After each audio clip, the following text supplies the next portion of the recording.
बोल सांचे दरबार की जय। जय जगत जननी माता जी ट्वाटी सदा ही जय। बोल मेरे दिल वाली सरकार की जय। सिया राम सिया राम सिया राम। इरादों सैकड़े बनते हैं, बन के टूट जाते हैं। मेरे बाबा जी, मेरे बाबा जी वही दर पे आते हैं जिन्हें बाबा बुलाते हैं। तेरे कर्मों में तो मैं कुर्बान हूँ बेरी वाले, रहे ऊंची तेरी शान हो, तेरी शान हो। ओ मेरे बेरी वाले, ओ मेरे बेरी वाले। देता है बाबा मेरे सबको दुआओं, लेता है अपने सिर पे सबकी बलाएं। तू करे हर मुश्किल आसान, तू करे हर मुश्किल आसान। ओ मेरे बेरी वाले बाबा जी वही दर पे आते हैं जिन्हें बाबा बुलाते हैं, जिन्हें बाबा बुलाते हैं। तेरी दया से मेरा बना हर काम है, करता कराता हूँ तू बस मेरा नाम है। तुझसे ही मेरी पहचान हो, ओ मेरे बेरी वाले दाता, ओ मेरे बेरी वाले दाता। ऊंची तेरी शान हो। सारे जहां की बाबा लिखे तकदीर तू, मेरी भी लिख दे बाबा। आया हूं तेरे दर पे, मेरे ओंठों पे मुस्कान है। ओ मेरे बेरी वाले दाता, ओ मेरे बेरी वाले दाता। मेरे बेरी वाले बापा दी दीवानी हूँ, और दीवानी हूँ मैं, दीवानी हूँ, दीवानी हूँ, दीवानी हूँ। कम कर दे बाबा, क्रम कर दे बाबा। फिर दर्शन करके सतगुरु जी दा तन मन सारा, तरते बच्चे आन खलोंदे ओ बेड़ा गुरा दा भैया। कृपा गुरा दी कर दे, बच्चे ए फरियाद लेकर आए हैं। हर साल दाता तेरे जन्मदिन विच आए हैं, और तेरे जन्मदिन विच आए हैं। मोरियां देता तेरे नाल बहारा, अगो तेरी मर्जी है, अगो तेरी मर्जी है। दाता तेरी मर्जी है, तेरी मर्जी है। आए हैं जन्मदिन पे दाता, ओ बेरी वाले दाता। तेरे दर पे तो कमी ना कोई, मैनू देते चलना विच होई। तेरे बाजो मेरे कोई कर नहीं, तेरे बाजो मेरा कोई नहीं। आसी तेरी मर्जी होए। तेरे हथ विच मेरी डोर, पावे तोड़े ते पावे जोड़े। हुन तू तेरे तार ते पावे, हुन अगो तेरी मर्जी। वाकई संगत जी, मेरे हजूर का जन्मदिन बस नज़दीक आ रहा है। जैसे जैसे जन्मदिन आता है, हम लोगों के अंदर एक उमंग और एक उत्साह बढ़ जाता है।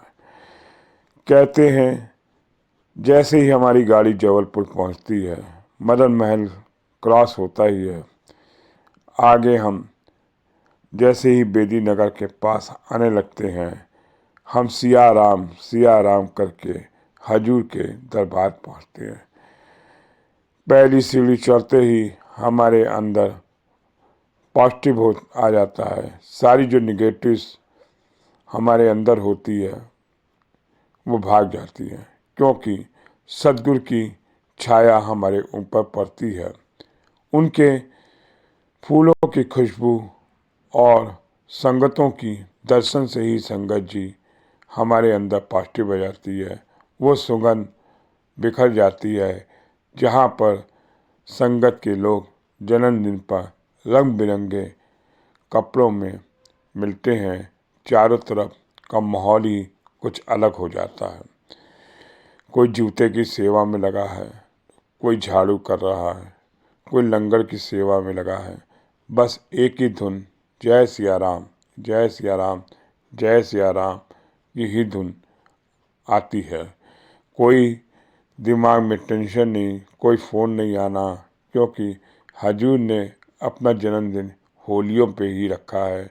कि जहाँ पर संगत जी सारा भारत का बाजार बंद रहता है और हमें किसी तरह का टेंशन नहीं होती है, हम हजूर के चरणों में भजन कीर्तन करते हुए, कहीं टोली बैठी है, कहीं बेदी नगर, कहीं पर घास पे बैठे हैं, कहीं सत्संग चल रहा है तो कहीं हम साखियाँ सुन रहे हैं।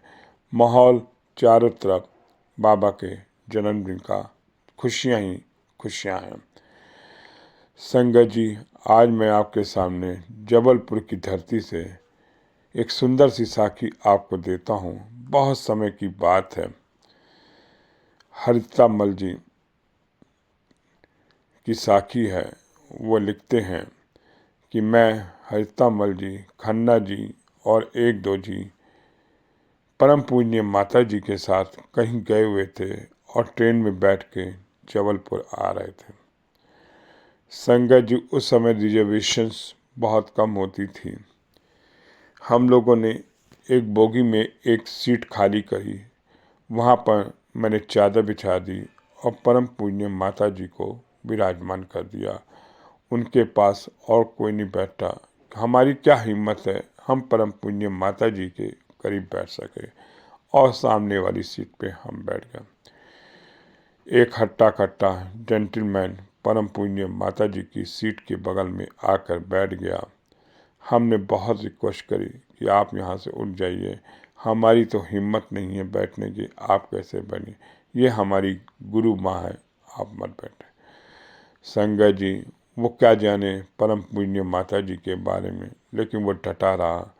2-3 बार मैंने उससे रिक्वेस्ट करी, वो नहीं माना। मैंने गुस्से में आकर कह दिया, मैं आपको उठा के फेंक दूंगा चलती ट्रेन पे। वो अफसर जो था, वो बंदा था, काफ़ी पढ़ा लिखा था, एजुकेटेड था। उसने जाकर मेरी शिकायत टीटी से कर दी। टीटी आ गए, उन्होंने मुझसे पूछा आपने ऐसा कहा? उसने कहा हाँ। और टीटी ने कहा, अफसर आए कि अगले स्टेशन पे हम आपकी कंप्लेंट कर देंगे और आपको जुर्माना देना पड़ेगा। हरिता मल जी कहते हैं, मैं सामने सीट पे बैठ गया और एक चादर निकाली और हजूर के ध्यान पे लग गया। हजूर के ऐसे ध्यान पे लगा, वो अफसर उतर गए और आगे संगत जी, वो गाड़ी जो है रुकी थी, वही थी, किसी कारण से रुक गई और आगे गाड़ी बढ़ी ही नहीं। स्टेशन छोटा सा था, बड़े ही परेशान हो गए। तब आधा घंटा हो गया, गाड़ी आगे नहीं पड़ी तो अफसर ने कहा कि लगता है ये बाबा बड़ा ही विचित्र है, लगता है इसने ही गाड़ी रोक दी। सारे अफसर मेरे पास आ गए और बड़ा ही हाथ जोड़ने लगे कि हम आपको फर्स्ट क्लास का डिब्बा खोल देते हैं, आप अपनी परम पूज्य माता जी को वहाँ पर ले जाइए, विराजमान करिए। और हम लोग उतर गए, फर्स्ट क्लास के डिब्बे में चले गए। तब मैंने अपनी चादर हटाई और हजूर को प्रणाम किया और हजूर सिग्नल हो गया और गाड़ी चलने लग गई। ये संगत जी टेक्निकल खराबी आ गई थी। जब हम सब परम पूज्य माता जी को जबलपुर में हजूर जी के पास पहुँचे, मेरे हजूर बाबा दिलीप सिंह बेदी महाराज जी जाली वाले कमरे में बैठे थे और मुस्करा रहे थे। कहते हैं हरिता कि अफसर की कह रहा सी, तो की कह रहे थे? मैं क्या, मैंने गुस्सा आ गया सी, मैंने कहा कि मैं इसको उठा के फेंक दूंगा। तब हाथों को देखा, हजूर जी के हाथों में हल्का हल्का खून निकल रहा था, हाथों में छाले पड़ गए थे। तब हजूर जी ने कहा, हरिता मैं पहिए नू नीचे जाके हाथों विच रोक दिता सी तो गड्डी कित्थे आगे पड़नी सी।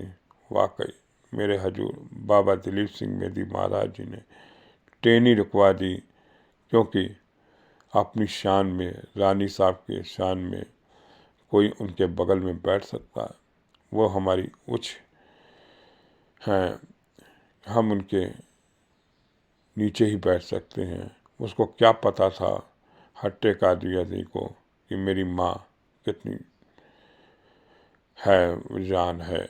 साथ संगत जी, मेरे हजूर वो कार्य कर सकते हैं जो सोच नहीं सकते। बोल सांचे दरबार की जय, जय जगत जननी माता जी ट्वाडी सदा ही जय। बोल मेरे दिल वाली सरकार की जय। सिया राम सिया राम। बोल